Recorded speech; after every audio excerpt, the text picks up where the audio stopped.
Tayo'y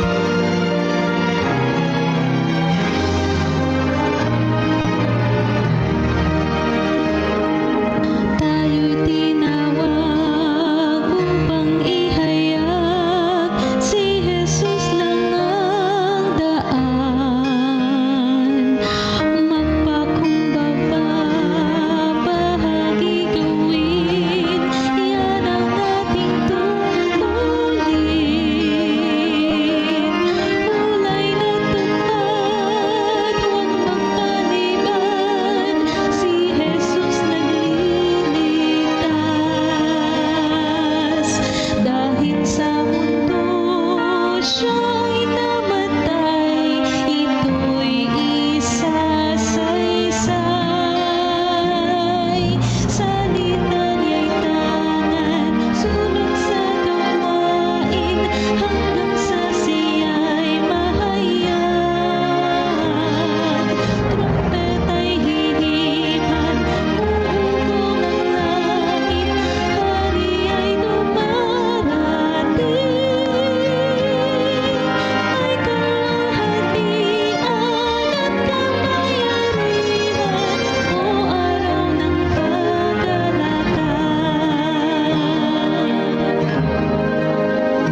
Tayo po'y manalangin, mga kapatid. Dakila at mapagpala po naming Diyos, isa pong magandang umaga sa inyo, Panginoon. Maraming salamat at purihin po kayo sa umagang ito na inyo pong pinagkaloob muli sa amin ng buhay at lakas. Niligtas niyo po kami sa anumang posibleng kapahamakan ng buong magdamag pong ito. Panginoon, purihin po kayo sa inyo pong biyaya at pag-ibig at patuloy po naming idinadalangin na ang inyo pong pagpapala ang aming pong maranasan. Lalo tigit sa umaga pong ito, pagpalain po ang aming programa, pagpalain po ang bawat isa, gabayan po ninyo ang may mga bahagi o Diyos sa pangalan po ni Jesus. Amen. Happy God First Morning po mga minamahal na mga kapatid. Kamusta po kayo sa umaga pong ito? Nawa po kayo ay nasa maayos at mabuting kalagayan at nawa po ay ang biyaya ng Panginoon ang ating pong patuloy na maranasan. Lalo tigit tayo po ay nasa ating pong muling programa ng God First Morning. Ngayon po ay Thursday, August 6, 2026. Nasa panibagong programa at mga paksa po tayo ng ating pong talakayan o mga pagbubulay-bulay sa salita po ng ating pong Panginoon. Ako po ang inyong host, Pastor Jomer Clerigo. At pagkatapos ko po ay susundan ito ng ating Bible reading, Bible book chapter, reflections na atin pong mapapakinggan. Ang atin pong Bible book chapter ay ang Hope chapter 1. Ang atin pong Bible reader ay si Brother Donnie Lostri. At ang atin pong mga magbabahagi ng refleksyon ay sina Pastor Erwin Berases at si Pastor Juban Garabilis. Pagkatapos po ng dalawang refleksyon ito mga kapatid, ay susundan po ito ng pananalangin na ipagkakaloob sa atin ni Brother Donnie Lostri. And then after po ng church history video, ay susundan naman po ito kaagad ng Jesus Wins Devotional. Ang pamagat po noon ay ang kanyang panalangin na ito po ay pagkakalob sa atin ng kapatid na si Alpha Forcado. At yun po ang atin pong unang bahagi, mga minamahal na mga tagapakinig. Samahan niyo po muli ang atin pong napakagandang programang ito sa lahat ng mga sumusubaybay sa live Facebook. At nawa po ay tayo ay makinabang sa atin pong mga paksa o mga talakayan o mga pagbabahagi ng refleksyon. At sa mga kasama po natin sa platform, kung kayo po ay may mga nais na ibahaging refleksyon, ay huwag po ninyong iatubiling ibahagi ito at ating pong babasahin upang marami pong makinabang sa inyo pong mga refleksyon na inyo pong nakita at natutunan sa ating pong Bible book chapter ngayon pong umaga. So, ngayon po ay dumako na tayo sa ating Bible reading na ipagkakaloob po ni Brother Donnie Lostri sa ating pong kalagitnaan ngayong umaga. Happy God First Morning po at atin pong anyayahan si Brother Donnie upang tayo ipangunahan at pagkalooban ng Bible reading. Happy God First Morning po. Happy God First Morning, Pastor. Yes, At sa Happy God ating First mga Morning kapatid, po. tayo po ay magbabasa ng Job 41. Mahuhuli mo ba ang Leviathan sa pamamagitan ng bingwit? O mailalabas mo ba ang kanyang dila sa pamamagitan ng lubid? Makapaglalagay ka ba sa kanyang ilong ng isang lubid? O mabubutas ang kanyang panga ng isang kawit? Makikiusap ba siya ng marami sa iyo? O magsasalta ba siya sa iyo ng mga salitang malumanay? Makikipagtipan ba siya sa iyo upang maging alipin mo magpakilanman? Makikipaglaro ka ba sa kanya na gaya ng isang ibon? O tatalian mo ba siya para sa iyong kadalagahan? Makikipagtawaran ba para sa kanya ang mga mangalakal? Sa mga negosyante siya kaya'y paghahatian? Maihiwa mo ba ng patalim na bakal ang kanyang balat o ang kanyang ulo nang sa isda ay pangsibat? Pagbuhatan mo siya ng kamay, isipin mo ang paglalaban na hindi mo na ito gagawin kailanman. Narito ang pag-asa ng tao ay nabibigo.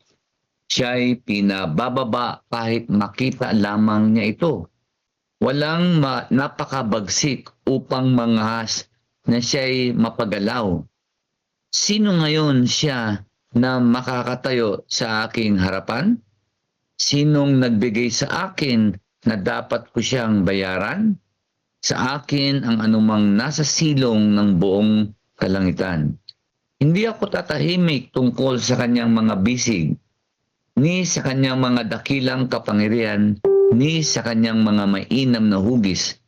Sinong makapaghuhubad ng kanyang damit ng panlabas? Sinong makatatagos ng kanyang dobling damit kalasag?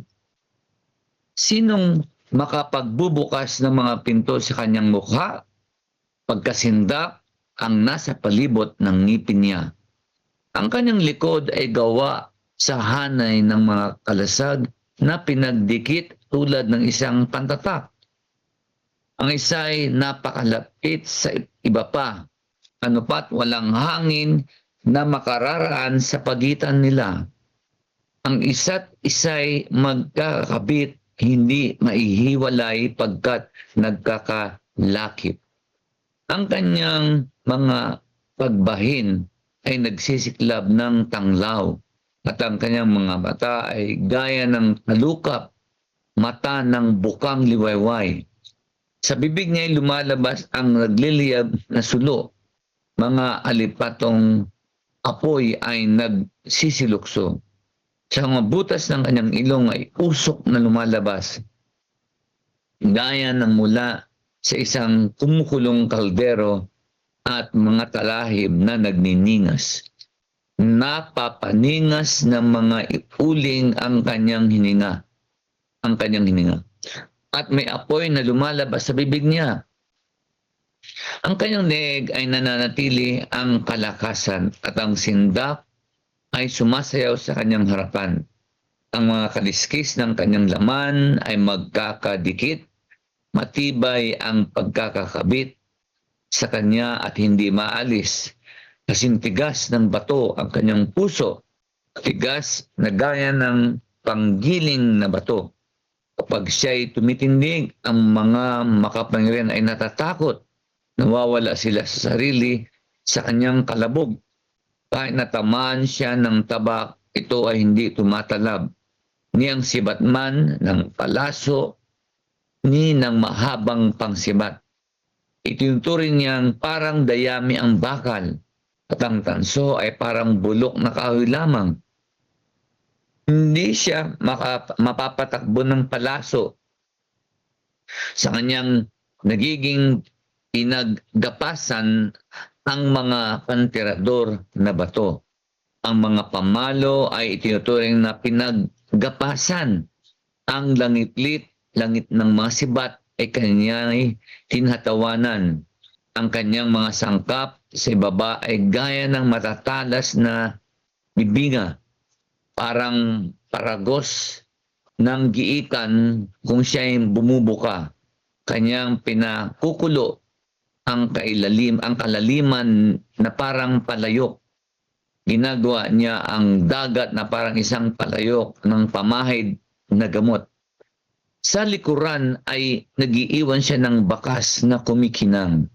Akalain ng sinuman na ubanin ang kalaliman, walang gaya niya sa ibabaw ng lupa, isang malaking takot na nilikha, kanyang pinagmamasdan ang bawat mataas na bagay, siya'y hari sa lahat ng mga anak ng kapalaluan. Pinagpala na po ng Diyos na matagal ang mga talatang ating binasa.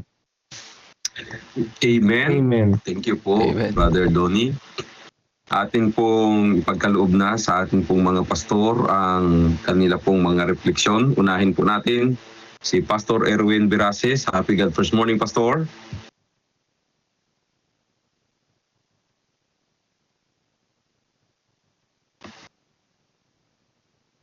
Pastor Erwin. Happy God First Morning. Mukhang wala po yata si Pastor Erwin, mga kapatid. Kung mayroon po sa inyo dyan na maaaring makapagbahagi ay itaas nyo lang o raise your hand po, mga kapatid, at para po atin po maibigay po sa inyo ang time para po sa ating refleksyon. Atin po muna kanyayahan po si Pastor Juban. Happy God first morning, Pastor Juban. Happy God first morning po, Pastor. Alright, so purihin po ang Panginoon at kayo po ay nariyan. Pagkalooban niyo po kami ng inyo pong reflection po ngayong umaga. At para po sa ating mga kapatid na naririto, inaanyayahan po namin kayo para po makapagbahagi din. Sapagkat habang wala po si Pastor Erwin ay pagsama-samahin po natin ang ating pong mga reflection. Ngunit atin mo nang ibigay kay Pastor Juban ang pagkakataon. Pastor Juban?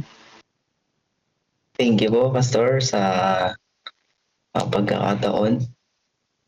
Muli po ay atin pong titignan chapter 41 ng Hope. Ito po ay isang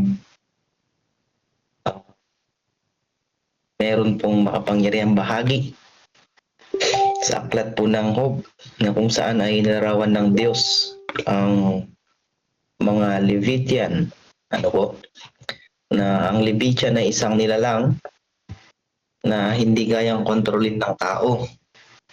At upang ipakita ang kanyang walang kapantay na kapangyarihan at karunungan. Ang pangunahing tema po nito ay pagpapakita ng pagpapakumbaba ng tao sa harapan ng ating Panginoong Diyos. Kung atin pong titignan, ito po ay sa scenario or sa setting na nagsasalita ang ating Panginoong Diyos mula sa ipo-ipo. Bilang tugon doon sa tanong ni Job tungkol sa hustisya at sa pagdurusa. At matapos po nito ay inilarawan na ang Behemoth bilang isang pagkakataon na ipinakilala ng Levitian bilang simbolo ng kapangyarihan na lampas sa kontrol ng tao.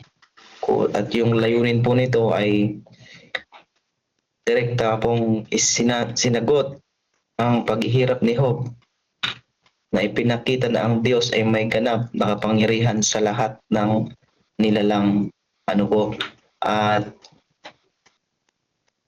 kaya din niyang ipakita na siya ay makapangyarihan sa lahat ng pagkakataon. At kung atin pong titignan, ay ito po ay tungkol or sa pagpapakilala ng Diyos kay Job. Ayan. At ito po ay nagpapakita at nagtuturo ng pagpapakumbaba. Si Job ay nagtanong tungkol sa kanyang paghihirap. Marahil po sa atin ay minsan napapatanong din kung bakit nangyayari sa atin ang isang bagay, lalo na po kung ito ay merong kasamang paghihirap sa ating buhay or minsan kawalan. Ay kung nga tayo ay nagtatanong, tayo rin naman ay pinalalahanan na hindi natin kayang kontrolin ang isang bagay o parang unawain ang bagay na ito. At kung sa pagkakataong ito ay paano nga po ba or paano ba ipinapakita ng Diyos ang kanyang kabutihan sa pamamagitan ng pagkakataon na tayo ay naghihirap, ay dito po ay kailangan nating makita na meron pong sovereignty or soberanya ang ating Diyos na sumisimbolo na siya po ay makapangyarihan sa lahat. Ito po ay nagbibigay ng pag-asa na kahit siya po yung pinakamakapangyarihan sa lahat, ay tayo rin naman ay magtitiwala na walang problema o pagsubok na mas malaki kaysa sa atin pong Diyos. So napakaganda po mga kapatid na yung ating pagtitiwala ay sa halip na tayo ay magtanong or magkaroon ng agam-agam, ay tinuturuan po tayo na magtiwala sa ating Panginoong Diyos sapagkat siya po ang may control sa lahat. At kung atin pong makikita, ang ating pong tungkulin ay hindi unawain ng lahat, kundi para malaman ang lahat sapagkat meron pong misteryo. Kundi tayo po ay magpakumbaba at magtiwala na mayroong Diyos na may hawak sa ating buhay at sa buong sanlibutan, na kung saan magtiwala tayo sa kanyang kapangyarihan kaysa sa atin pong sariling lakas or sariling kagustuhan sa mundo ito. Yun lamang po, Pastor, and happy God first morning. Thank you so much, Pastor Juban. Happy God first morning. Opo, no?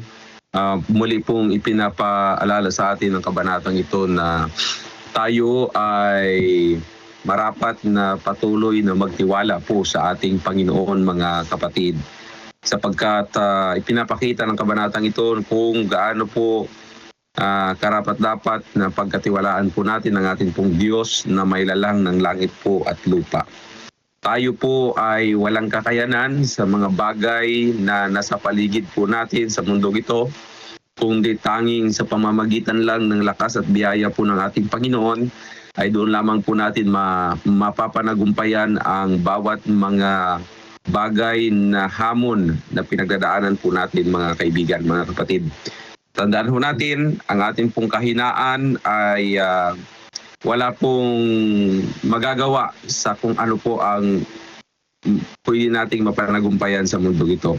Tanging sa pamamagitan lamang po ng kapangyarihan po ng Diyos, tayo po ay makakasumpong ng katagumpayan po, mga minamahal na mga kapatid. So, ipinapakita ng Diyos sa aklat pong ito sa Kabanatang 41 na yung nilalang pong ito ay walang sinumang makakapigil po, mga kapatid, kung hindi ang may kakayanan lang na pumigil po nito ay ang ating pong Panginoon, sapagkat siya ho ang may lalang ng lahat ng mga bagay na naririto. Kaya pinapakita po dito na kay Job sa atin na tayo ay katulad ng sinabi ni Pastor Juban ay magtiwala po sa ating pong Panginoon. Kailangan po nating masumpungan sa ating pong buhay ang tunay na kapakumbabaan, sapagkat sa panahon na masumpungan po natin ang tunay na kapakumbabaan, mga kapatid, doon po natin matututunan ang tunay na pagtitiwala sa ating pong Panginoon, instead na tayo po ay magdidemand ng mga katanungan o pangungwestiyon kung bakit pinagdadaanan po ng ating pong buhay ang mga ganitong kalagayan. So kapag tayo ay may tunay na pagtitiwala sa Diyos, mga kapatid, ay wala na ho tayong marahil na maididemand pang mga katanungan o mga kasagutan sa ating pong mga katanungan. Kaya po, ang kabanata pong ito ay hindi lamang isang simple o normal na tala ng Biblia. Ito po ay nagpapahiwatig ng kabutihan o ng kapangyarihan ng Panginoon, na kung tayo bilang mga tao na nilalang o mga mahihina, sangayon po sa ating mga kanya-kanyang kalagayan sa buhay, kung tayo ho ay matututo at maunawaan po natin na ang Diyos lang ang siyang atin pong mapagkakatiwalaan, ay wala ho tayong dapat na ipag-alala at mananatili tayong mga hawak at sasandal sa kapangyarihan po ng ating pong Panginoon. Tandaan natin, walang imposible sa Diyos, sapagkat alam po ng Diyos ang lahat ng naririto sa mundong ito. Alam po niya kung ano ang nangyayari sa iyo at sa atin, at alam ng Diyos kung paano tayong sasamahan o dadalhin doon po sa bagay na dapat po natin patutunguhan kung tayo po ay magtitiwala lamang po sa Kanya. So maraming salamat po, mga minamahal na mga kapatid. Marahil ay wala na pong magbabahagi ng kanila pong mga refleksyon sa umaga pong ito. Tayo po ay darako na sa atin pong pananalangin at muli po nating ibalik ito kay Brother Donnie. Brother Donnie, ay po manalangin. Pastor, bago ko po ako manalangin na Yes po, yes meron po. lang po akong gustong i-share. Na-amaze lang ako dito sa Job 41 kasi the whole chapter, dinis-describe nito yung katindihan noong tong nilalang na ito eh. Ang iba, sinasabi lang ito'y dragon, ito'y buhaya na malaki, sea creature na matindi. Pero mula verse 1 hanggang kauli-ulang verse, talagang it describes gaano katindi itong nilalang itong hayop na ito. Ito'y bahagi ng dialogue nila Job tsaka ng Diyos, na kung saan sabi mo nga, there was a point na parang kini-question ni Job why things are happening sa buhay niya. And after katapos ng ipaliwanag or sabihan ng Diyos si Job na yung behemoth, yung tukol sa behemoth nga doon sa Job 40 na matindi din ito, parang hindi pa rin ako-convince si Job. So, another illustration ay binigay ng Diyos sa kanya na para bang, ito, kaya mo bang kontrolin ito? Gato katindi itong Leviathan na to.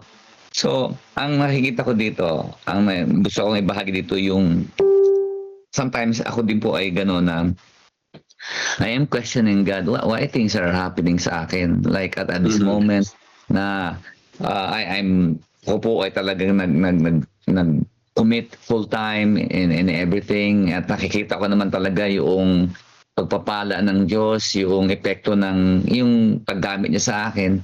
Pero nakakaranas ako ng matinding in our terms nga po yung pagsubok. I'm not really complaining, pero the business is down. But later at marami hong talagang struggle and everything. Pero I realized one thing. Ang na-realize ko po doon, inalaw ng Diyos to na maranasan ko itong mga pagsubok na ito, itong mga everything na nararanasan ko. Naintindihan ko ngayon at na-experience ko na ang purpose pala nito ay para magdepende ako totally sa Kanya. Kasi if I'll depend on my own strength, sa aking kalakasan, mawawala ako sa direction na gusto ng Panginoon. Kasi I will trust on my skill, on my talent, on my learnings, and my education. So, pag things are really getting into success, maitataas ko yung sarili ko. But I realized na this is not about, hindi ito tungkol sa akin. Hindi ito it's all about God. This is all about God's mercy. And nagagamit lang ako ng Panginoon, although I'm unworthy and undeserving.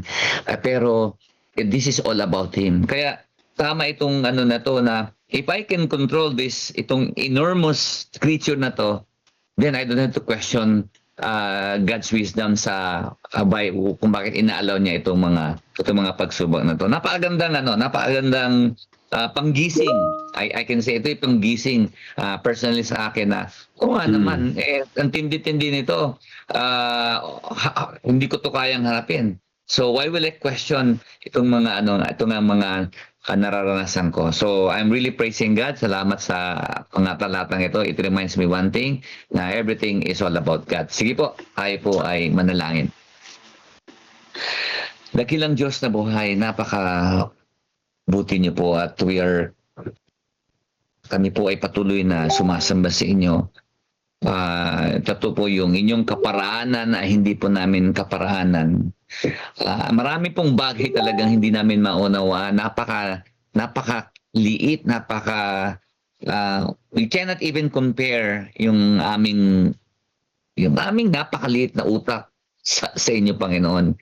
We just have to trust you. Kailangan lang po namin magtiwala sa inyo na totoo naman po yun. Most of the times, hindi namin naintindihan yung mga bagay-bagay na nangyari sa aming buhay. Sometimes we question a lot why things are happening sa buhay namin. Bakit sila na hindi naman naglilingkod sa inyo? Masarap ang buhay. Bakit kami mga naglilingkod at nararanasan namin yung ganito? Things minsan na ay nagpapadistract sa amin. Pero purihin ka, Panginoon, dahil gumagawa po kayo ng paraan, lalong-lalo pa kapag nababasa po namin itong inyo pong itong mga love letter na ito, na kung saan it reminds us na kung gaano po kayo kadakila, gaano po kayo kabuti, gaano niyo po kami kamahal. All we have to do is to receive it, period. To trust you, period.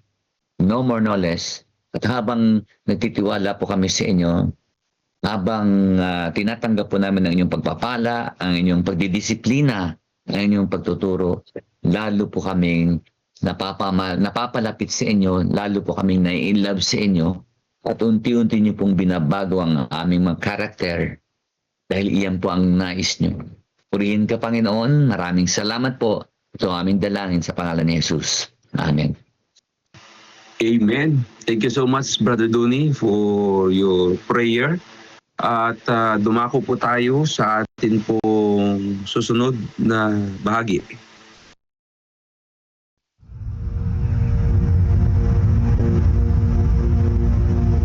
Pagkatapos bumalik ni Jesus sa langit, naiwan sa kanyang mga alagad ang dakilang tungkulin na dalhin ang ebanghelyo sa buong mundo. Puspos ng banal na espiritu, ang mga lalaki at babaeng ito ay buong tapang at kapangyarihan na ipinangaral ang mensaheng kanilang natanggap at abutin ang lahat ng sulok ng mundo. Ngunit hindi ito nangyari nang walang matinding pagtutol. Una mula sa mga Hudyo at pagkatapos mula sa pamahalaang Romano. Maraming Kristiyano ang nanatiling tapat hanggang kamatayan. Tiniis ang pagpapahirap at kahihiyan sa harap ng mga masayang manood sa Circus Maximus at Colosseum sa Roma at sa buong imperyo. Gayunpaman, ang dugo ng mga martir ay naglatag ng daan para lalo pang lumaganap ang ebanghelyo.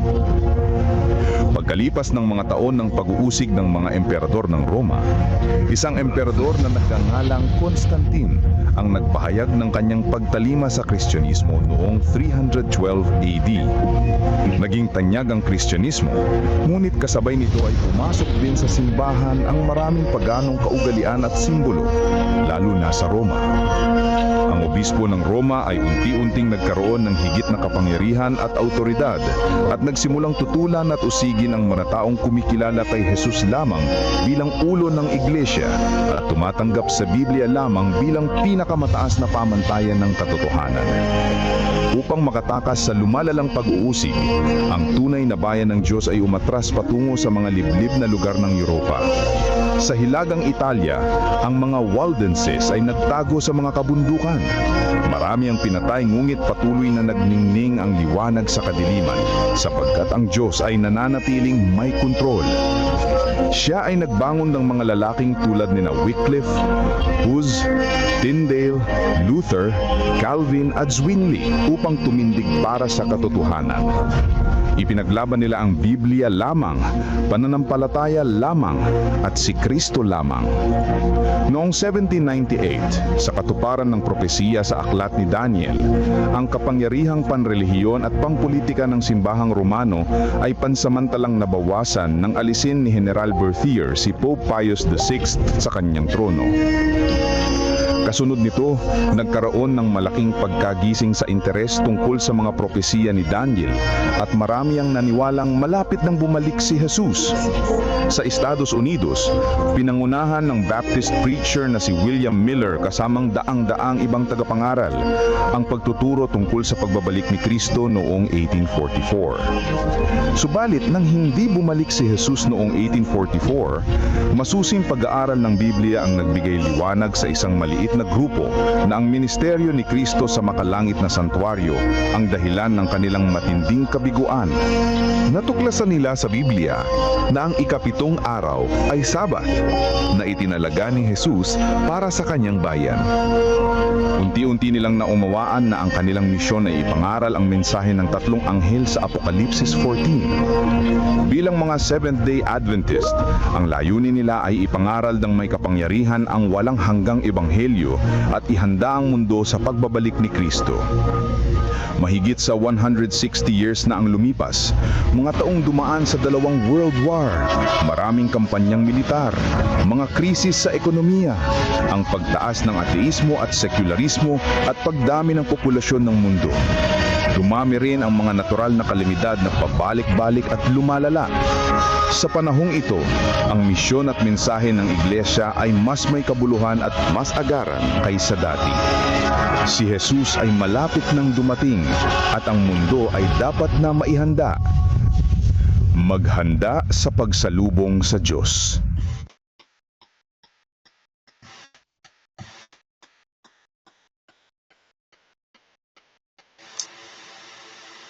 Okay, atin pong ibigay kay Sister Alpha. Happy God First Morning po sa ating lahat. Happy God first morning. Ay akin pong babasahin ng ating devotional, August 6. Ang pamagat po ay ang kanyang panalangin. 1:11:41, ganito po ang sinasabi. Ama, nagpapasalamat ako sa iyo na ako'y iyong pinakinggan. May mga tao na tila may napakalalim na koneksyon sa Diyos na kapag nananalangin sila, parang ang buong langit ay lumalapit upang makinig. Ang aking biyanan ay isa sa mga taong iyon. Ang kanyang mga panalangin ay tila napaka-epektibo. Meron siyang pananampalatayang parang bata. Kaya't kapag may sino man sa pamilya na may agarang problema, agad silang tumatawag sa kanya upang manalangin. Naniniwala ako na tayong lahat ay may direktang koneksyon sa Diyos sa panalangin at hindi natin kailangan ng mga tagapamagitan. Gayunpaman, ang ilang mga mandirigma ng panalangin ay nag-aangkin ng pamumuhay ng intercessory prayer na ginagalang, tinutuganan at ikinagagalak ng Diyos. Si Jesus ay nananalangin sa lahat ng oras at sa iba't ibang mga sitwasyon. Nanalangin siya ng may pasasalamat, Mateo 11:25.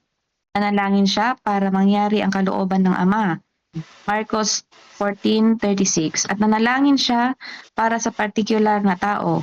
Tingnan po ang Lucas 22 verses 31 at 32. At nanalangin siya nang ibigay niya ang kanyang espiritu sa Lucas 23 verse 46. Nanalangin si Jesus na may di matumbasang pagkamalapit sa kanyang Ama. Ngunit may isang panalangin si Jesus na pumipigati sa aking puso. Ito ay isang pampublikong panalangin na kanyang ipinalangin para sa kapakanan ng mga nakatayo sa paligid.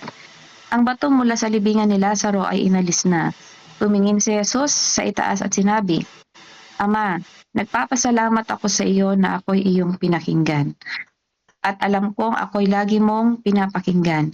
Ngunit ito'y sinabi ko alang-alang sa maraming taong nasa palibot upang sila'y sumampalataya na ako'y sinugo mo. 1:11:41 at 42. Hindi humingi si Jesus ng kapangyarihan o nanalangin para marinig ng Diyos ang kanyang kahilingan para sa muling pagkabuhay. Pinasalamatan niya ang kanyang Ama na ang kanyang kahilingan ay una nang narinig. Tingnan ang talata 42. Alam ni Jesus na lagi siyang naririnig ng kanyang Ama. Sa pagkakataong ito, nanalangin si Jesus na ang mga taong malapit ng masaksihan ang kapangyarihang takda na ito ay maniwala sa kanya, na maunawaan nila na ang Ama ay sinugo siya. Ang mga Hudyo ay may mga kasulatan, mayroon silang batas at ang Sabat, mayroon silang mga patakaran na sa pagkain na sinusunod. Ngunit hindi sila naniniwala na ang Diyos ay nagsugo kay Jesus bilang Mesayas. Ano kaya ang ipapanalangin ni Jesus kung tayo ang kanyang mga tagapakinig?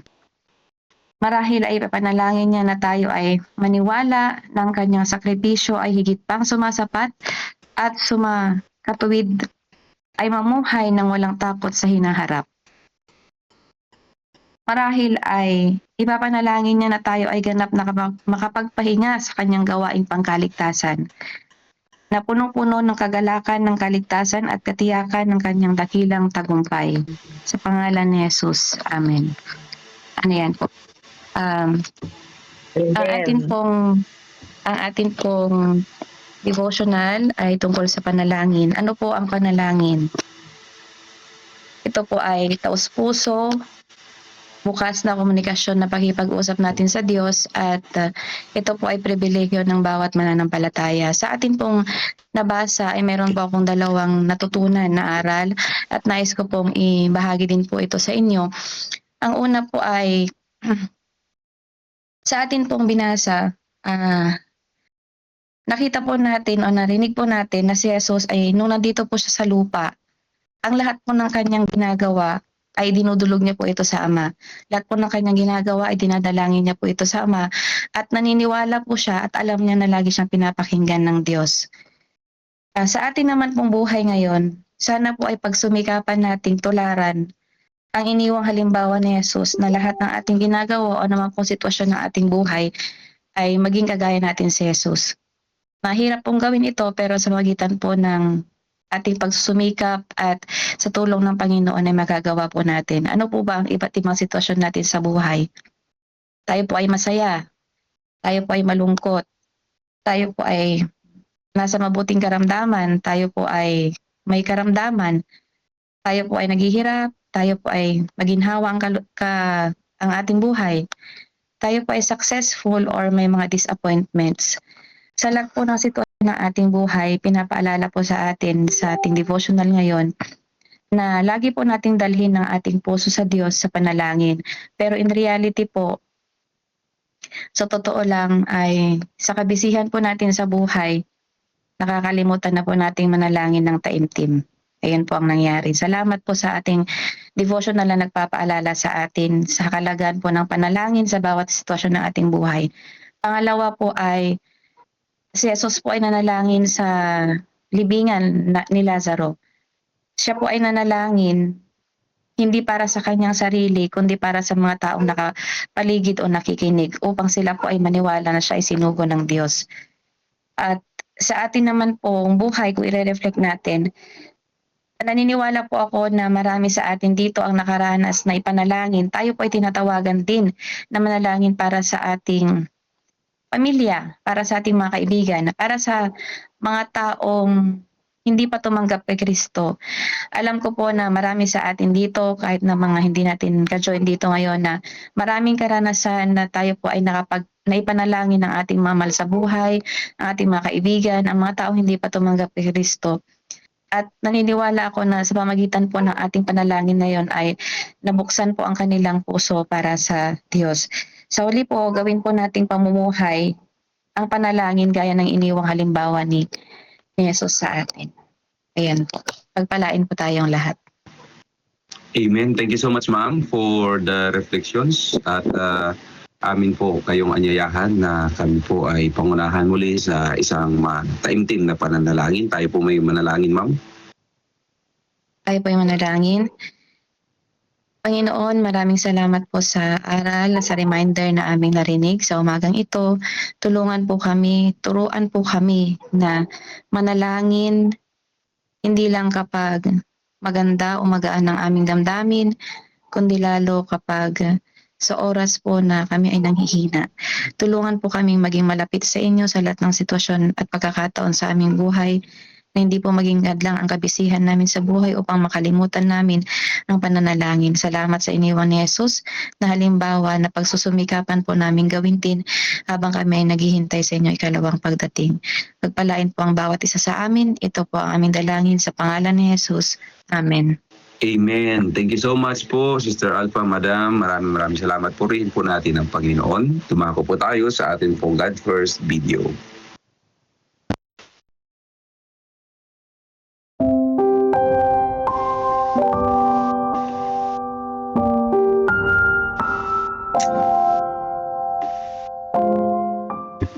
Ang ultimate role model sa pagbibigay. May 17. Offertory Reading Devotional. At ito ang ibig kong sabihin. Ang naghahasik ng bahagya ay mag-aani rin ng bahagya. At ang naghahasik ng sagana ay mag-aani rin ng sagana. Ang bawat isa ay magbigay ayon sa ipinasya ng kanyang puso, hindi mabigat sa kalooban, o dala ng pangangailangan, sapagkat iniibig ng Diyos ang nagbibigay ng masaya. Ikalawang Korinto Kapitulo 9 versikulo 6, 7. Sa iba't ibang larangan ng buhay, maraming huwaran sa mundo na nakagaganyak sa iba. Sa soccer, sina Ronaldo at Messi ay iginagalang bilang role model ng marami. Sa gayon ding paraan, sa ipinagmamalaking icon ay si Michael Jordan at LeBron James. Ang mga mahilig sa sports ay madalas na tumitingin sa mga individual, tulad ni Usain Bolt. Ang ibang batang Adventist preacher sa kolehiyo ay maaaring banggitin sina E.F. Cleveland, Charles D. Brooks or Mark Finley bilang kanilang role models. Pagdating sa pagbibigay, sino ang ating makukuha bilang ating role model? Sa buong kasaysayan, maraming individual ang nagbigay ng sagana sa Diyos, nagsisilbing kanilang inspirasyon. Ngunit, may isang pinaka-role model sa pagbibigay, ang Diyos mismo. Sinasabi sa Juan Kapitulo 3 versikulo 16. Sapagkat gayon na lamang ang pag-ibig ng Diyos sa sanlibutan na ibinigay niya ang kanyang bugtong na anak upang ang sino man na sumampalataya sa kanya ay hindi mapapahamak kundi magkakaroon ng buhay na walang hanggan. Ibinigay sa atin ng Diyos ang kanyang kaisa-isahang anak na si Jesus. Wala nang iba pang maibibigay ang Diyos maliban sa isang regalo na kanyang anak. Ibinigay niya ang lahat. Si Jesus ang pinakamahalagang kaloob na maaari niyang ibigay upang ipakita ang kanyang pag-ibig sa lahat sa atin. Sa pagbibigay sa atin na gaya ng kanyang ginawa, ang Diyos ang ultimate role model. Bilang kanyang mga anak at tagasunod, dapat nating tularan ang Diyos, na siyang pinakahuwaran sa pagbibigay. Upang makapagbigay tayo tulad ng kanyang pagbibigay, kailangan natin ang kanyang biyaya upang may bahagi ang pinakamabuti sa mga pagpapalang ipinagkaloob niya sa atin. Ang pasanin ng pagdadala ng mabuting balita ng kaligtasan sa mga nangangailangan ay hindi matatapos nang hindi natin tinitingnan ang Diyos bilang ating huwaran sa pagbibigay. Panawagan: nais mo bang ang Diyos ang maging inyong huwaran sa pagbibigay? Kung gayon, magbigay tayong masagana ayon sa pagpapala sa atin. Sa pagbabalik natin ng ating mga ikapo at mga pangakong handog ay ilagay natin sa huli ang ating mga hangarin, at unahin ang Diyos. Amen. Praise the Lord. Amen. Thank you so much sa napakaganda pong God First video po natin, mga kapatid. Ngayon po ay darako po tayo sa atin pong Counsels on Stewardship. Tayo po ay nasa chapter 44. Ang pamagat po nito is Vain Professors. Ang ating pong speaker po ngayong umaga ay si Pastor Jerry Stabilio, ang ating pong Pangulo. Atin pong anyayahan ang atin pong butihing Pangulo at tayo po ay pagkalooban at pangunahan sa pag-aaral at pagbubulay-bulay ng salita po ng ating pong Panginoon. Pastor Jerry, happy God First Morning po sa inyo. Happy God First Morning, Pastor. Good morning sa inyong lahat, mga kapatid. Napaka-blessed po natin ngayong araw na ito na tayo ay magkakasamang muli.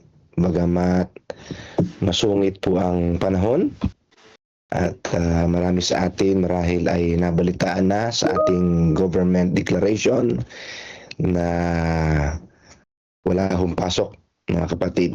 Ayon po sa balita, mananatili po tayong nasa bahay. Kung wala pong pasok, ibig sabihin ay sinisecure ng ating pamahalaan ng lahat ng mamamayan ay ligtas. Kaya wag na ho kayong kung saan pupunta, mga kapatid. Walang pasok dahil may bagyo. Kaya kung kayo ay nag-iisip na mamasyal sa panahong ito, ay wag na ho, mga kapatid.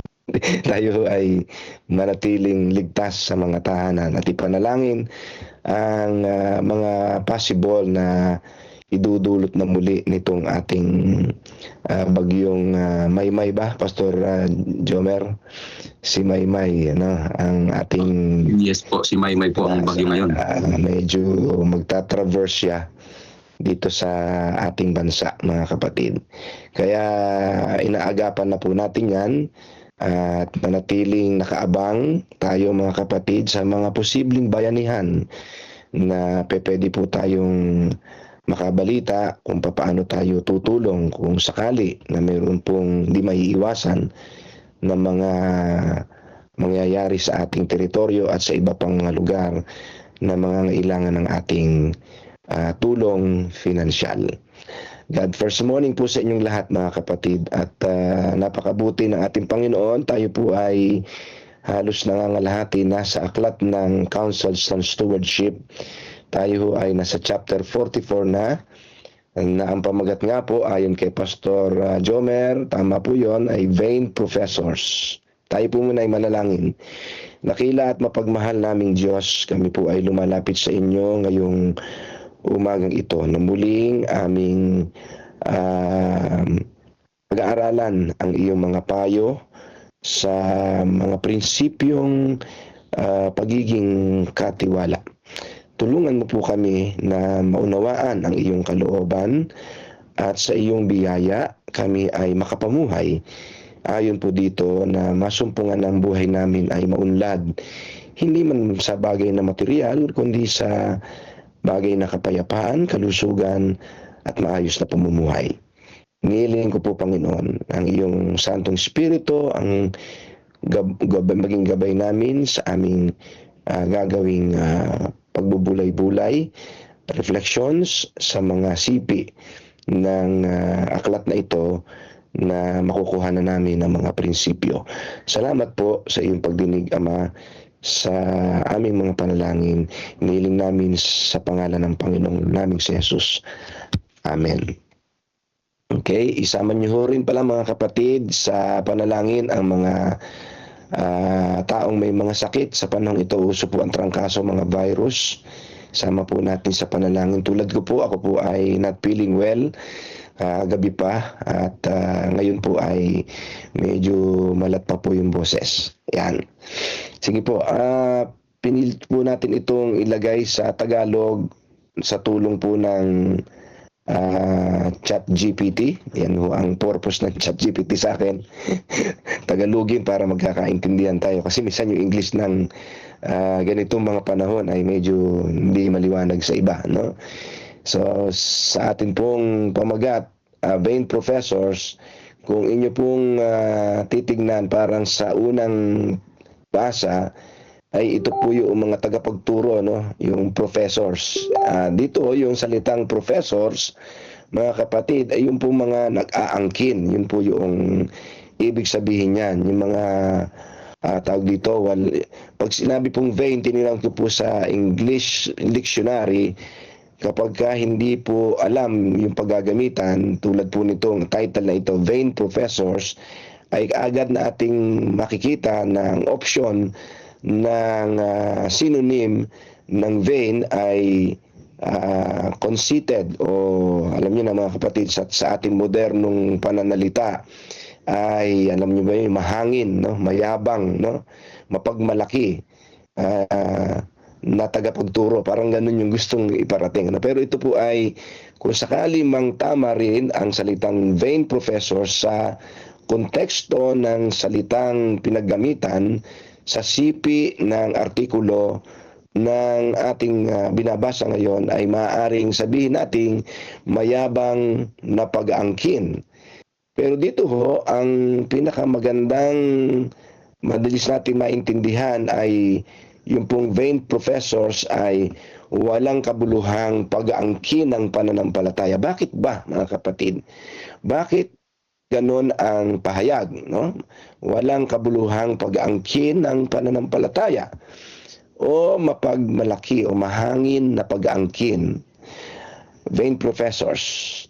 Ang wika po dito, mga kapatid, ng sulat ng ating mensaherang si Sister White, nagsasalita ang kasulatan tungkol sa malaking grupo ng mga nag-aangking nananampalataya ngunit hindi naman ginagawa ang kanilang pinaniniwalaan. Mga kapatid,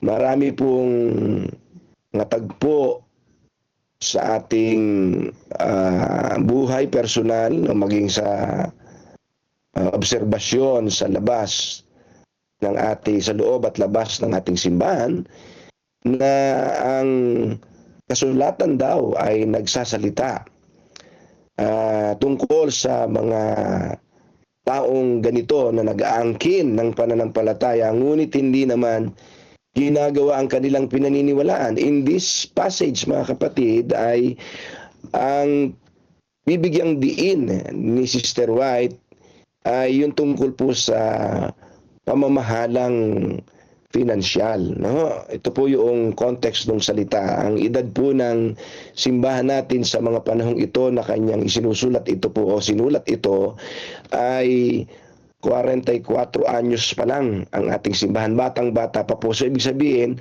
patuloy pong lumalago ang simbahang Adventista del Septum Dia o Seventh-day Adventist na patuloy na nagbibigay ng pabalita sang-ayon sa misyon na tinanggap ng Iglesia na ihanda ang maraming tao sa malapit na pagbabalik ng ating Panginoon, na ipinangangaral ang mabuting balita ng yung pong everlasting gospel ng anghel, okay? Sa aklat ng Apokalipsis. Mga kapatid, 44 years old. Kaya ang napakarami pong mga gawain na dapat ay matustusan ng mga panahong ito nang isinusulat ito ni Sister White. Kasama na po dyan yung tinatawag nating medical missionary, including health institutions at ng ating po mga educational institutions.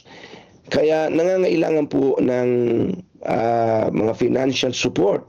Pero mga kapatid, ayon po sa pagkakatala ng pagdidiin ni Sister White, ay may malaking problema na nagaganap. Dahil may mga nag-aangkin ng pananampalataya nila sa Panginoon, lalo na siguro sa katotohanan si Kristo, ay tunay na babalik, pero ang kanilang ginagawa ay parang malayo sa kanilang pinaniniwalaan. Dahil kung mabuhay siguro sila ng mga panahong iyan na naobserbahan, maaari sa panahon din natin ngayon, ating naobserbahan, ay parang hindi nababalik si Jesus Christ. Okay? Ang iba pa po dito maaaring nating maobserbahan na totoo po ito na nag-aangkin ng mananampalataya ngunit hindi naman ginagawa ang kanilang pinaniniwalaan, ay hindi lang marahil siguro sa mga financial resources. Maaaring katulad din po ng ating mga kasalukuyang binabasa sa aklat ng Job, na naniniwala ang marami, tayo marahil dito sa grupong ito, na naniniwala na ang Diyos ang may kontrol ng lahat, ang Diyos ang nakakaalam ng lahat, ang Diyos ang may kakayanang magsustento ng lahat ng ating mga kakailanganin. Pero pag dumarating po ang mga panahon na tayo ay ginigimbal ng mga pagsubok, ay talagang parang walang Diyos ang ating mga kinikilos. Mas matindi pa tayong mag-alala kaysa mga hindi nakakakilala at nananampalatayang may Diyos. Mas matindi tayong maapektuhan kapag tayo ay namamatayan. Mas matindi pa ang ating iyak na parang walang pag-asa kaysa mga taong hindi nakakilala ng Diyos na sinasabi natin. So maraming aspeto mga kapatid na totoong ang vain professors ay nangyayari. Nag-aangking nananampalataya ngunit hindi naman ginagawa ang kanilang pinaniniwalaan. And you can see that. Alam ko kung nai-imagine nyo yung sarili natin. Ano ba? Tayo ba'y kasama dito sa pagsasalita ng banal na kasulatan tungkol sa malaking grupong ito? Malaki daw po ito mga kapatid, kaya marami ito, ibig sabihin, maraming ganito ang nararanasan. Okay? So, including yung pong ang Diyos-Diyosan nila ay mayroon habang sinasabing may Diyos na may-ari ng langit at ng lupa, pero ang totoo, hindi naman ang Diyos ng may-ari ng langit at ng lupa ang kanilang kilala the way they live. Paraan ng kanilang pamumuhay o paraan ng ating pamumuhay. No? Sabing ganun, sa pagpapatuloy, maraming nagsasabing naniniwala sila sa Diyos, pero itinatanggi siya sa pamamagitan ng kanilang mga gawa. So sabi nga ng isang madalas na coin o yung coin na common na karaniwang sinasabi mga kapatid, the action speaks louder than o clearer than word. The action speaks clearer than words, mga kapatid. So minsan kahit sabihin natin sa ating anak, sa ating mga kapitbahay na tayo ay, alam nyo na, nag-iingat ng araw ng Sabat, ano pa ba, nagpa-tithes and offerings, siguro, ganun ano. Pero the way we live sa other aspect ay parang hindi ipinakikitang totoo nga na tayo ay mga disipulo ng ating Panginoon na nag-iingat ng sinasabi nating katotohanan at pananampalataya.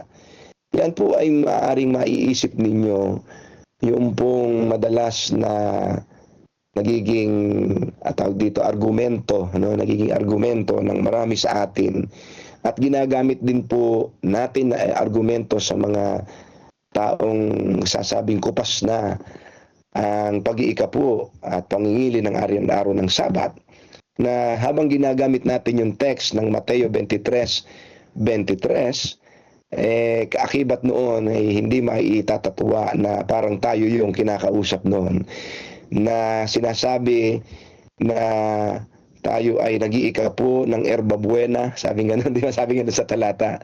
Pero kinaliligtaan nyo naman ang mga bagay na higit na mahalaga sa bagay na ito. Sabi nga nun ng ating Panginoon, habag, pagmamahal, ano pa mga kapatid, yung pakikitungo sa kapwa ng may pagmamalasakit.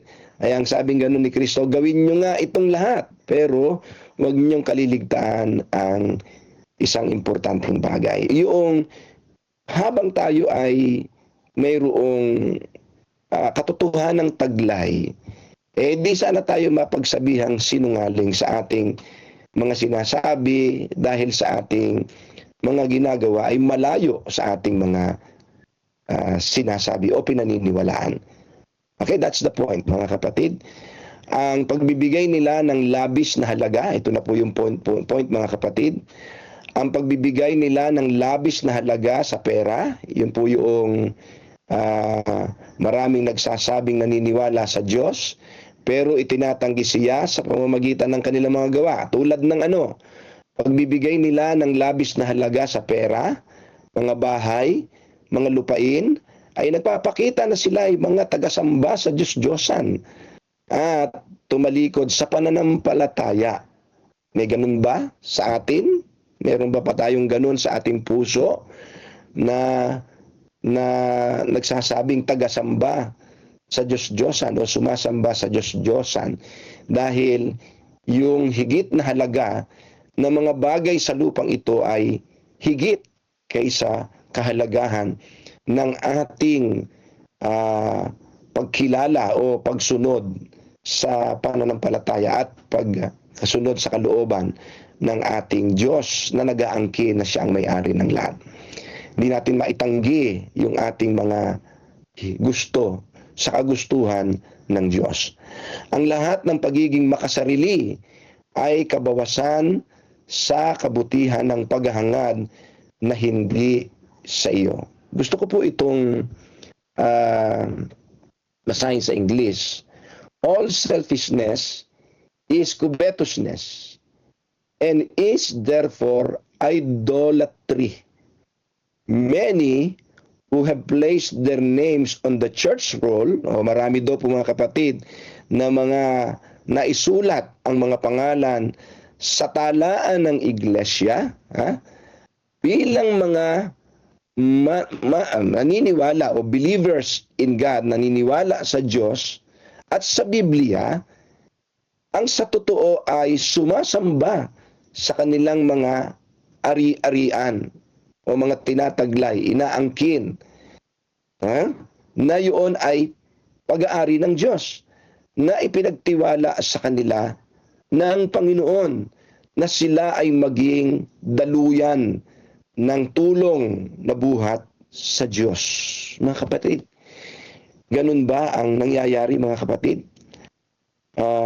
Sabi pa po dito, maaaring hindi sila literal na lumuluhod, kasi Diyos-Diyosan nga po mga kapatid, maaaring hindi sila literal na lumuluhod sa harap ng kanilang mga kayamanan sa lupa, pero hindi pa rin ang itinuturing nilang Diyos ay ang ating Panginoon. Sinasaluduhan at pinaglilingkuran nila ang kayamanan, ang paggalang at pagsambang para dapat sa may likha ay ibinibigay nila sa mga bagay sa mundong ito. Ang Diyos na nakakakita at nakakaalam ng lahat, ang nagtatala kung gaano kawalang kabuluhan, ito po yung vain, mga kapatid, ang kanilang mga ipinapahayag. Mga kapatid, that is the first stanza. Medyo mabigat na ho kaagad, mga kapatid. Papasin po natin na sa paraan ng ating pag-handle sa puntong ito ng mga inaangkin ng Panginoon na talaga namang Kanya, na nagiging tagapamahala tayo niya, ay higit na parang prioridad natin yung mga bagay na yon kaysa sa hanapin natin ang Diyos, mga kapatid. Until the time na sa sobrang kahalagahan nito sa atin, na parang nga po dito, hindi naman natin niluluhuran yung pera, yung lupa, pero the way we seek, paano natin ito hinahanap, paano natin ito binibigyan ng halaga, ay parang higit na ito ay ating Diyos na kaysa Diyos na nagbigay nito o nagbibigay nito. Minsan nga ay parang hirap nating talikuran itong mga bagay na ito, alang-alang lamang para sa gawain ng ating Panginoon. Minsan, mapapasin natin ay madalas ay nakokompromiso ang ating mga pananampalataya dahilan po sa pagtingin at pangangatwiran marahil na gusto naman ng Diyos na ako ay guminhawa.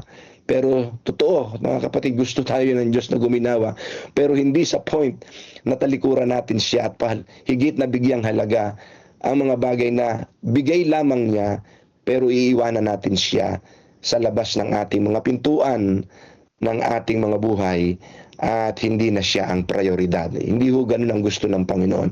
Ang gusto ng Panginoon, mayroon tayo at wala ng mga bagay na itong binanggit sa lupa, na nasa lupa na ating pinapahalagaan. Mayroon tayo at wala ang ating higit na paniniwala at pagtitiwala sa Panginoon ay gayon na lamang at hindi tayo naapektuhan. Okay? Mga kapatid, sa puso ng isang taong nag-aangking Kristiyano, ngunit nakatutok sa mundo, nakalabas ang Diyos upang magkaroon ng malaking espasyo ang mga makamundong hangarin. Pera ang kanyang Diyos. Kay Jehovah ang perang ito. Sa Panginoon daw po ang perang iyon. Totoo naman. Okay mga kapatid, Haggai 2:8, maliwanag po yun. At Psalms 24 verse 1, di ba? Mga kapatid, maliwanag po yun. Katotohanan iyon. Ngunit ang pinagkatiwalaan nito ay tumatangging gamitin ito sa mga gawa ng kabutihan. O yung pong tinatawag nating benevolence. Kung ginamit lamang nila ito ayon sa layunin ng Diyos, ang halimuyak o yung bango ng kanyang mabubuting gawa ay aakyat sa langit. Amen? At mula sa libu-libong taong nabago ang buhay, ay maririnig ang mga awit ng papuri at pasasalamat. Totoo po yun, di ba mga kapatid? Totoo po yun eh. Yung mga itinanggi natin na dapat ay itinulong natin sa gawain, pero tinanggihan natin yung pagbibigay, ay mga kapatid, isang punto na dapat sana ay narating yung mga bagay na hindi pa narating. Kung ibinigay lang sana natin yun, kagaya po nung ating pinanunood sa God First video.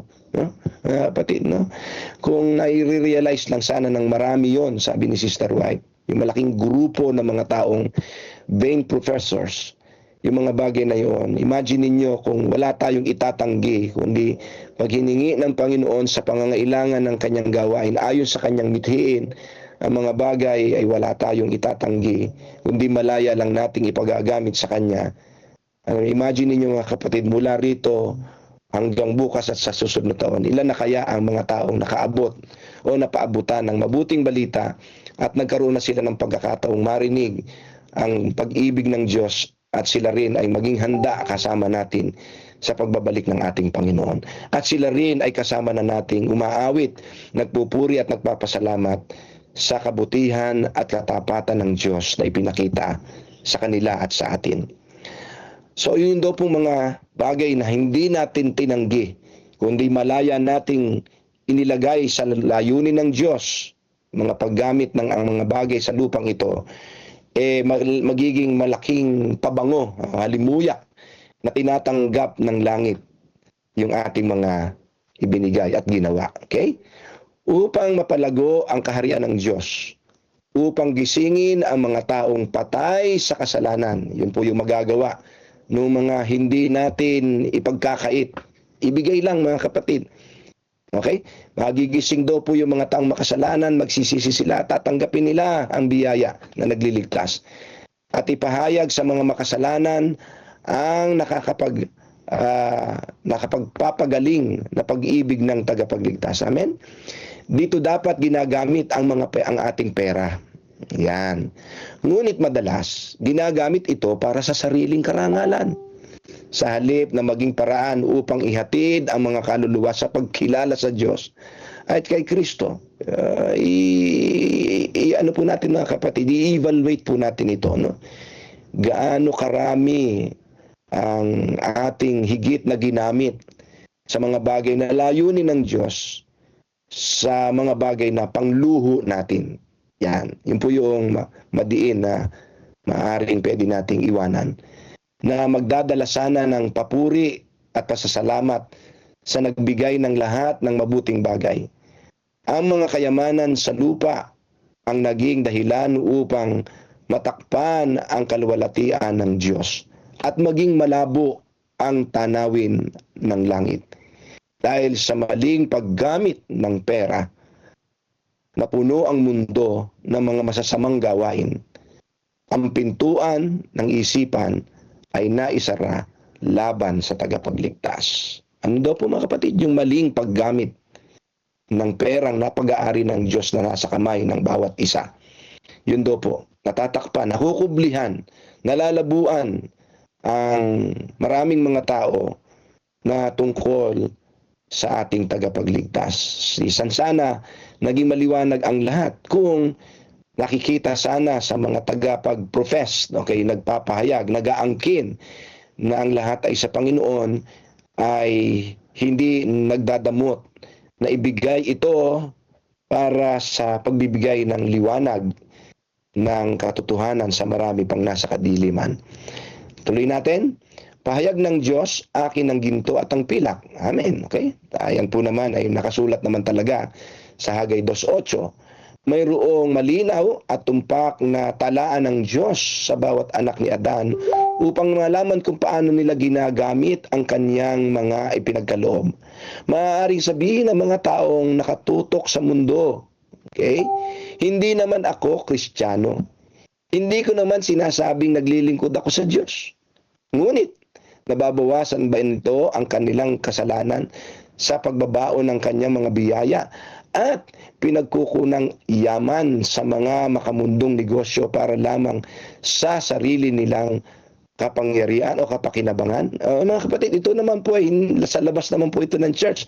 Sinasabi po ni Sister White sa kanyang komentary na ito, yung kanyang sulat na ito, mga kapatid, na hindi lang pala yung saklaw ng pamamahala ng mga pag-aangkin ng Diyos sa tao ng mga material, kasama na nga po dyan yung ginto at pilak, kayamanan at ang pera, yun pong mga nasa loob lang ng church.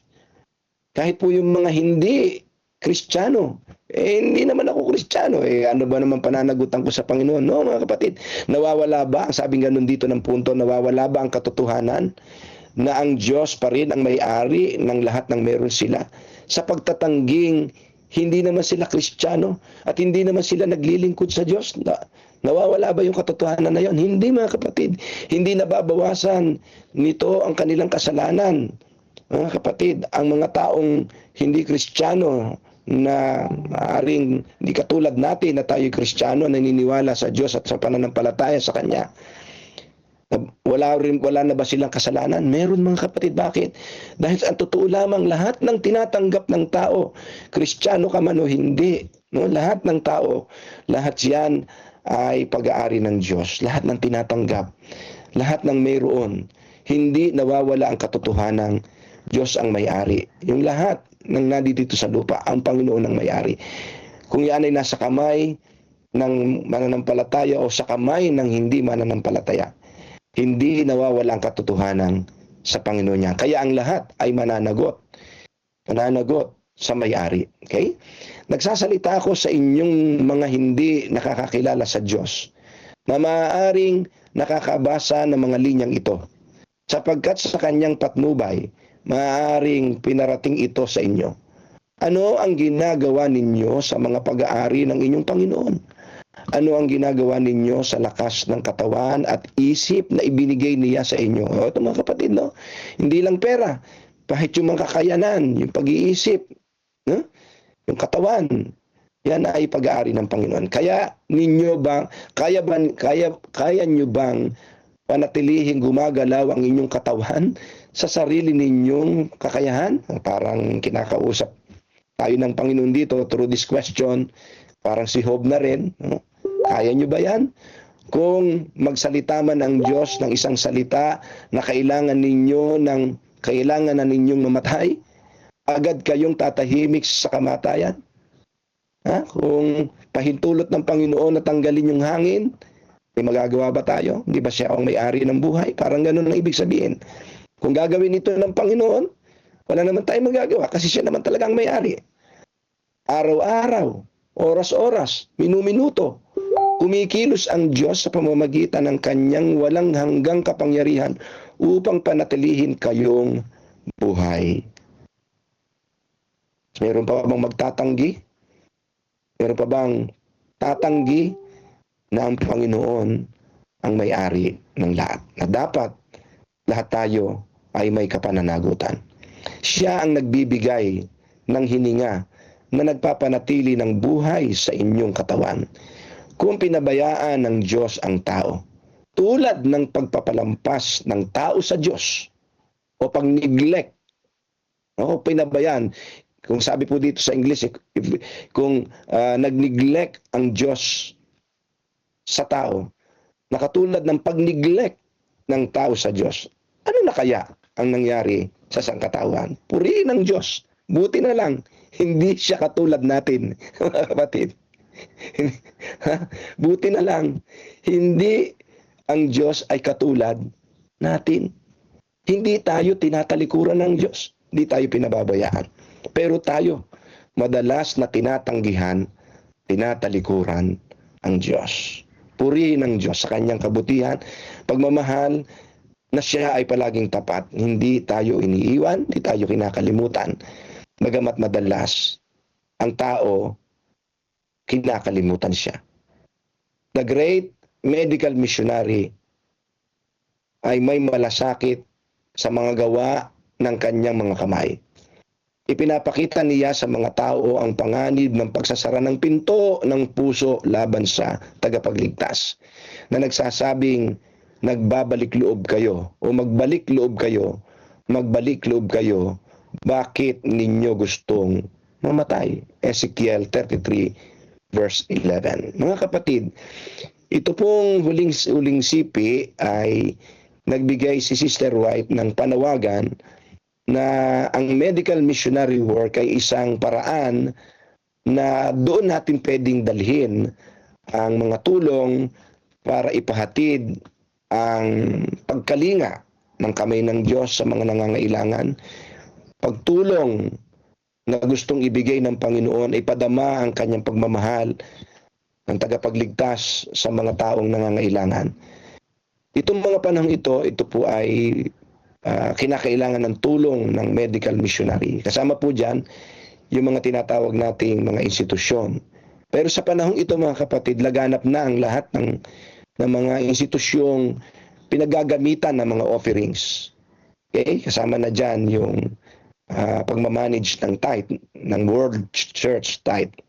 Mga kapatid, higit pa sa medical missionary, sama nyo na yung publishing ministry, sama nyo na mga kapatid yung children's ministry, any church ministries. Magagawa natin itong tusan at sustentuhan sa layunin ng Diyos nito na para mabuksan ang mga nagsasarang pintuan, mga puso ng mga tao laban sa tagapagligtas, para yun ay ating maabot, ay maging masagana. Yun ang ibig sabihin, maging masagana ang pagbibigay. Huwag tayong magtanggi ng anumang pwede nating itulong sa gawain ng Diyos. Maging malaya pasaganain, padaluyin mula sa atin na mga katiwala ng Panginoon. Ang mga inaangkin niyang kanya naman talaga ay pamahalaan ng tama para sa kanyang gawain. Kung yan po ay lupa, mga kapatid, gamitin ang lupa sa pangangaral o pag-aabot ng mga taong nangangailangan ng tagapagligtas. Kung yan man ay sasakyan, gamitin ang lahat ng sasakyan sa layunin ng may-ari para magdala ng liwanag sa sanlibutan. Kung yan man ay mga kakayanan, kung yan man ay lakas, anuman mga kapatid ng ating mga abilidad, lahat, isama na natin, lahat ng yan ay pag-aari ng Diyos upang magamit sa layunin na abutin ang mga nasa kadiliman pa na tayo ay nasa kaliwanagan na. At ihanda ang lahat. Mabigyan sila ng pagkakataong mailagak ang buhay sa paparating na at pabalik na ating tagapagligtas. Happy God First Morning mga kapatid, at sana hindi tayo makasama sa mga vain professors, ang mga walang saysay na pag-aangkin at walang kabuluhang pananampalataya. Maging totoo tayo sa ating pananampalataya na naniniwalang may Diyos at hindi itinatanggi ito ng ating mga kilos at gawa. Purihin ang Panginoon. Ito ang aking dalangin. Amen. Amen. Thank you so much po, Pastor, sa inyo pong mensahe na ipinagkaloob mula po sa ating salita ng ating pong Panginoon. Nawa po tayo ay pinagpala at patuloy na napaalalahanan sa mga mensahe pong ito na atin pong napakinggan. At ngayon po sa atin pong bahagi ng programa, darako po tayo mga minamahal na mga kapatid sa atin pong mga pananalangin. Akin po muli kayong anyayahan na tayo po ay dumako sa atin pong silent prayer at darako po tayo sa atin pong acts prayers after po ng ating silent prayer. Ang mga mananalangin po sa atin ay pangungunahan po ng inyong lingkod, ang adoration at ang confession. Ang thanksgiving at ang supplication po ay pangungunahan po ni Pastor Juban Garapilis. Mga kapatid ko, anyayahan ko po kayo para po sa ating silent prayer at sa ating pong acts prayer. Tayo po ay manalangin mga kapatid.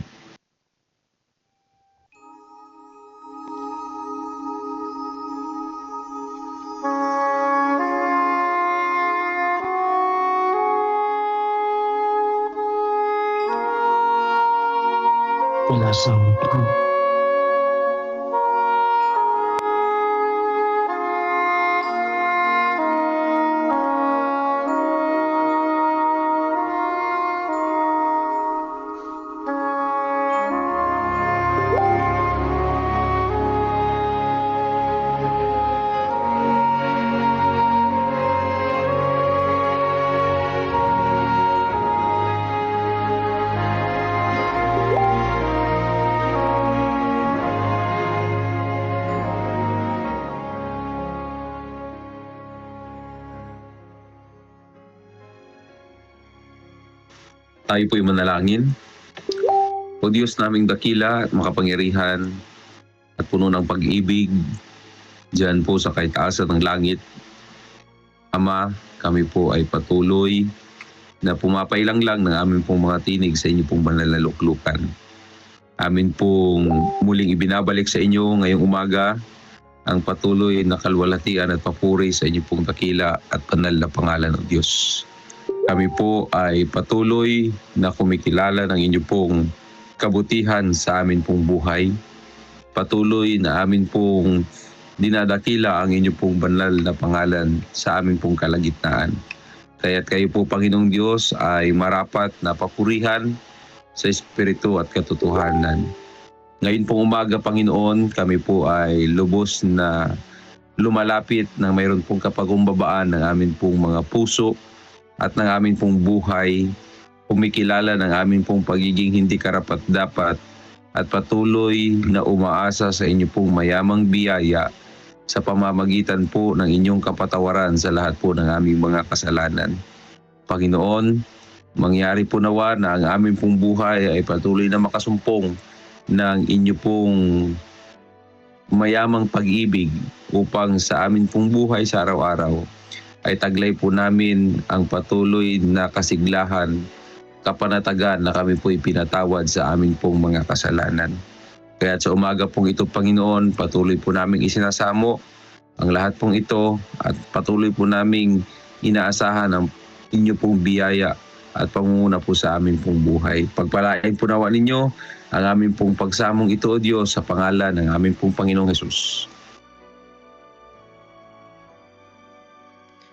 Sa pagpapatuloy po ng aming panalangin, O Diyos, na mapagmahal, patuloy po naming pinapasalamatan ang inyo pong kabutihan.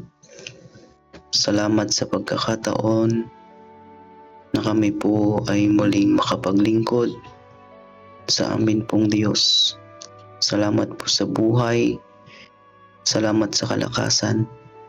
Salamat po sa umagang kay ganda na muli po naming nakamtan sa inyo pong kabutihan. Salamat, Panginoon, sa mga biyaya. Salamat sa paggabay. Salamat sa panibagong kaalaman. Salamat sa panibagong araw na kami po ay makapaglingkod at maibahagi ang walang hanggang kabutihan ng aming Diyos. Kaya nga, Panginoon, aming dalangin sa mga oras na ito. Kung meron man po kaming mga kaibigan, mga kapatid na nakakaranas po ng mga problema at pagsubok, tulungan niyo po kami, Panginoon, na palaging maituon ang aming puso sa aming makapangyarihang Diyos upang patuloy po kaming magtiwala na ang Diyos ang nakakaalam sa lahat ng bagay, na makapangyarihan sa lahat, na mas malaki sa problema na aming nararanasan sa amin pong pamumuhay sa mundong ito. Dalangin din namin, O Diyos, ang inyo pong mga anak, mga pastors, missionaries, at sa aming mga kapatid na patuloy na naglilingkod sa inyo pong gawain, ay patuloy pong pagpalain, patuloy na palakasin ng pisikal na pangangatawan at sa spiritual na pamumuhay, ay patuloy na maranasan ang kabutihan ng amin pong Panginoong Diyos. Dalangin din namin sa buong araw na ito, Panginoon, na aming maranasan ang pag-iingat, aming maranasan ang presensya ng banal na Espiritu, na amin pong maibahagi ang inyo pong magandang balita sa aming mga kaibigan at mga nakakasalumuha sa araw-araw. Dalangin din namin, O Diyos, na ikaw ang siyang aming makakasama sa buong araw na ito. Kami man po ay naglalakad o nakasakay man, ay ikaw ang siyang mag-iingat sa bawat isa sa amin. Muli po, patawad sa aming pagkukulang at pagkakasala, Panginoon, upang karapat dapat po kaming tumanggap ng inyo pong mga biyaya at patuloy na magamit sa inyo pong gawain sa mundong ito. Pagpalain niyo po ang mga programa, ang mga gawain na patuloy na nasa kalagitnaan namin upang sa ganun ay patuloy na kayo pong manguna sa bawat isa na gagamitin po kami ng naayon po sa kakayahan na meron kami. Salamat, O Diyos, na inyo pong diringgin at tutugunan ang aming panalangin. Aming inihiling na manatili na ang aming pangalan sa aklat ng buhay, sapagkat kami po ay naghihintay sa ikalawang pagbabalik ng aming Panginoong Hesus. Amen.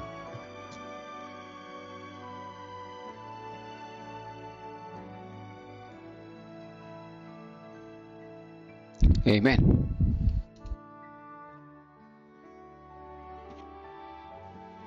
Amen. Ang misyon ay hindi natatapos sa ating mga iglesia. Ito ay patuloy na isinasabuhay sa ating mga tahanan, sa ating mga komunidad at sa bawat puso na nagmamahal sa Diyos. Ngayon, tinatawag tayong lahat na makiisa sa isang dakilang adhikain. Building Up for Mission. Ang Central Luzon Provinces Mission ay naglulunsad ng isang pambihirang pagtutulungan, ang CLPM Headquarters Development Partnership Campaign. Hindi lamang ito tungkol sa pagtatayo ng isang gusali, kundi sa pagtutulungan ng mga anak ng Diyos upang itayo ang tahanan ng misyon. Isang lugar kung saan uusbong ang mga programa, manggagawa at paglilingkod para sa kaharian ng Diyos. Sa ilalim ng unang pamamaraan na tatawaging 5,000 Families for the Mission Home, inaanyayahan ang bawat pamilya na maging katuwang sa gawaing ito bilang isang Mission Home partner. Layunin nating magkaisa bilang isang malaking pamilya sa pananampalataya. 5,000 pamilya na magpapahayag ng pagsuporta sa pamamagitan ng 1,000 piso bawat buwan sa loob ng isang taon. Ang bawat pamilya ay maaaring makibahagi sa iba't ibang paraan. Una, sa tithes and offering envelope na ilalagay sa others bilang CLPM Headquarters Project. Sa bank deposit o CLPM online giving, at ikatlo sa payroll deduction para sa mga CLPM workers na nais ding maging kabahagi sa programang ito. Ang mahalaga ay sama-samang paglahok dahil sa Diyos, bawat pamilya ay mahalaga.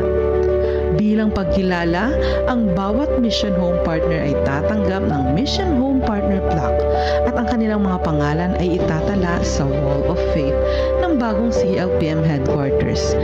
Ang mga iglesyang magpapakita ng lubos na pakikibahagi ay kikilalanin bilang Faith Builder Churches. Sa bawat quarter tayo ay magtitipon sa pasasalamat upang ipagdiwang ang mga kwento ng pananampalataya sa mga panalangin ng pag-asa at ang kabutihang ginawa ng Diyos sa ating kalagitnaan. Ito ay higit pa sa proyekto. Ito ay pagkakaisa. Higit pa sa kontribusyon, ito ay partnership sa misyon ng Diyos. Building up for mission, every family a builder. Vision statement: make disciples of Jesus Christ who live as loving witnesses and proclaim to all people the everlasting gospel that we three angels' messages in preparation for His soon return. Our method, guided by the Bible and the Holy Spirit. Central Provinces Mission pursues this mission through Christ-like living, communicating, discipling, teaching, healing, and serving. I am vision. Every church a missional church. I am missional. I think, I talk, I act, I plan, I give to move forward God's mission. CLPM, we will go. Put God first and you will never be last.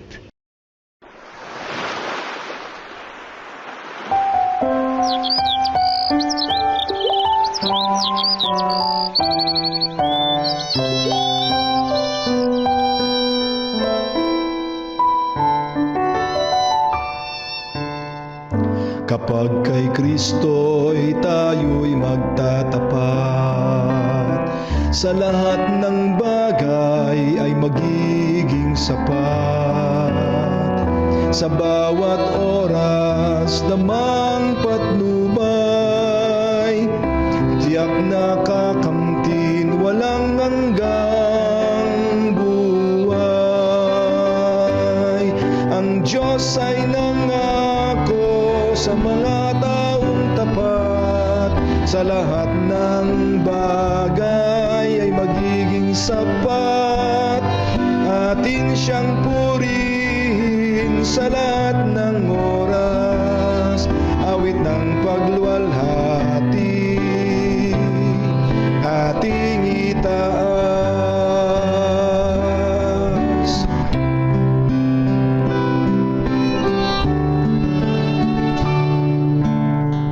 Si Kristo ang ating gawing Panginoon, puso't isip sa Kanya ituon, di kaput handog talent sustento at dunong, misyon sa gawain ng ito'y sumulong. Ang Diyos ay nangako sa mga taong tapat, sa lahat ng bagay ay magiging sapat. Atin siyang purihin sa lahat ng oras, awit ng pagluwalhati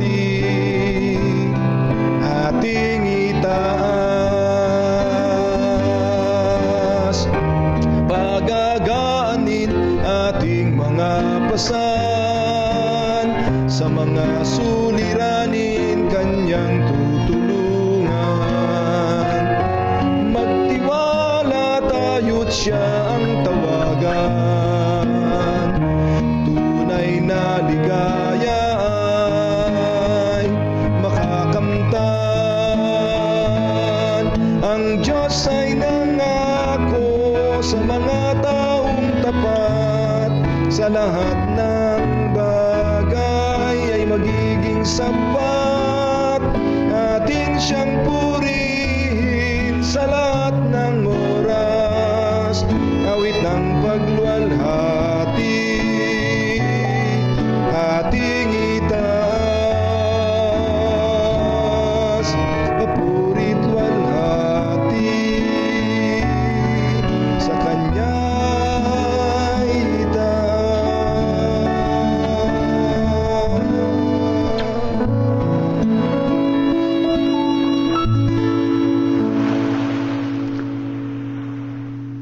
Minamahal naming Diyos Ama sa langit, Ikaw ang siyang nagturo sa amin muli sa araw na ito sa pamamagitan ng pagsusugo ng Banal na Espiritong nakapiling namin sa puso't isip namin mula sa pagbabasa ng iyong mga kinasihang salita sa Biblia. Mula sa devotional, reading, at sa councils on stewardship. Mula sa iyo lahat, Panginoon, ang mga turo na nagpapatatag ng aming pagkilala at pagtitiwala sa inyo bilang aming Diyos na mapagmahal, mapag-aruga, mapagkalinga at makapangyarihang kayang sustentuhan ng lahat ng aming pangangailangan. Akayin niyo lamang po kami araw-araw, Panginoon, na sa iyo lamang magtitiwala, hindi po sa mga bagay ng nasa lupa. Tulungan mo po kaming lahat na maiukol ang aming buong puso sa inyo, buong pag-iisip, buong lakas, at buong kaluluwa. Nawa po ay malayo kami sa buhay na amin pong pag-aralan ng mga vain professors, kundi kung ano ang aming pananampalataya o pinaniniwalaan, makikita sa aming pamumuhay, maging sa aming pananalita, mga gawi at pakikitungo sa aming mga kapwa, na mayroong Diyos na may-ari ng lahat na hindi kami kayang pabayaan. Tulungan mo kaming harapin, Panginoon po namin, ang lahat ng mga challenges sa araw na ito, na naniniwalang hindi nyo kami iiwan at pababayaan. Ingatan nyo po ang lahat sa amin na darating po ang bagyo, manatili po sana kaming ligtas sa ilalim ng iyong mga pakpak na biyaya, mabiyayang pakpak ang kaligtasan. Inyo rin po nawa, Panginoong, alalahanin ang mga taong maaaring nag-aalala na sa panahong ito dahil sa pagpasok ng malakas na bagyo. Ibigay rin sa kanila ang kapayapaan mo po. At tulungan kaming mag-extend kung saan man kami naroroon, ay maging sensitive sa pangangailangan ng aming kapitbahay, na doon ay pwede nyo kaming gamiting inyong kamay na mapagkalinga at ipakilala ang aming Diyos na nagmamahal at nag-aaruga. Pagpalain nyo ang bawat isa na narito sa platform na ito at ang mga kapatid na sumusubaybay tuwing umaga sa aming pong daily spiritual empowerment. Mahal na bayan ng Diyos, sa ating paghayong sama-sama upang ipangaral ang walang hanggang ebanghelyo at gumawa ng alagad ng ating Panginoong Hesukristo. Pagpalain ka nawa ng Panginoon at ingatan ka. Paliwanagin nawa ng Panginoon ang kanyang mukha sa iyo at mahabag sa iyo. Ilingap nawa ng Panginoon ang kanyang mukha sa iyo at bigyan ka ng kapayapaan. Inihiling ko sa pangalan ng Panginoong Hesus. Amen. Amen. Amen. Amen. Good morning. Amen. Good morning po, Pastor. Apo. Good morning, Pastor Jerry. May mga sakit dyan. Si Pastor Jomer, Magandang mensahe. salamat Pastor Jomer sa pangunguna mo kahit na hindi ka pa nag-aahit, okay lang. Maraming salamat po, Pastor, at sa lahat. Maraming salamat po. See you po ulit bukas, mga kapatid. Bakit? Pwede bang makita yung mukha nyo? Parang hindi kayo nagpapakita ng mukha mo. May sakit ba kayo?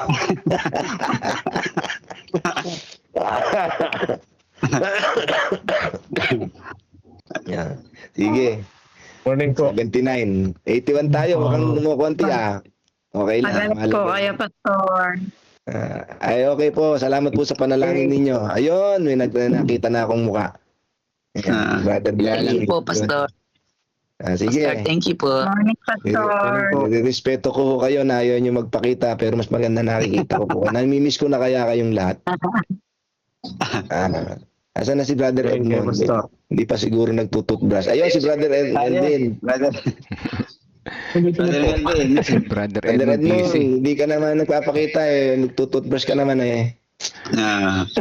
Busy si Brother Edmond. May Sige. sakit. Yun na may sakit. Morning po, Brother Elvin. Huwag kayong gaya-gaya. At ako lang may karapatan. Kayo wala. Hello, Pastor. Kayong magkakasakit mga kapatid. Mahirap Good pagkasakit. morning, Brother Edmond. Actually, Pastor, parehas tayo magabi. Ganyan din Sino naramdaman nga ko. Pero nagsasalita na yun? okay ngayon. Sige. Pastor, good morning po. Good morning. Parang mukha ka naman nag-toothbrush kahit maaga. Pastor, puro Pastor, puro pugi po andyan ngayon. Dalawa lang Ganun kami ba? baba. Ba, ganun ba? Meron din. Meron. Ulumin. Hello, good morning, Good Sister morning, Martha. Brother Johnny. Good morning, Mama Ricard. Sige. Morning po. Okay, good morning po. Morning, Brother Marvin, Brother Edmond. Brother Remel. Ingat po kayo. Brother Johnny, good morning. Salamat. Brother Maraming salamat po. Huwag kayo maglalaro sa ulan Baka maglaro pa kayo sa ulan. Magkakasakit kayo. Wala pong ulan ngayon, Pastor Jerry, kasi may walang pasok. Baligtad dito sa amin eh.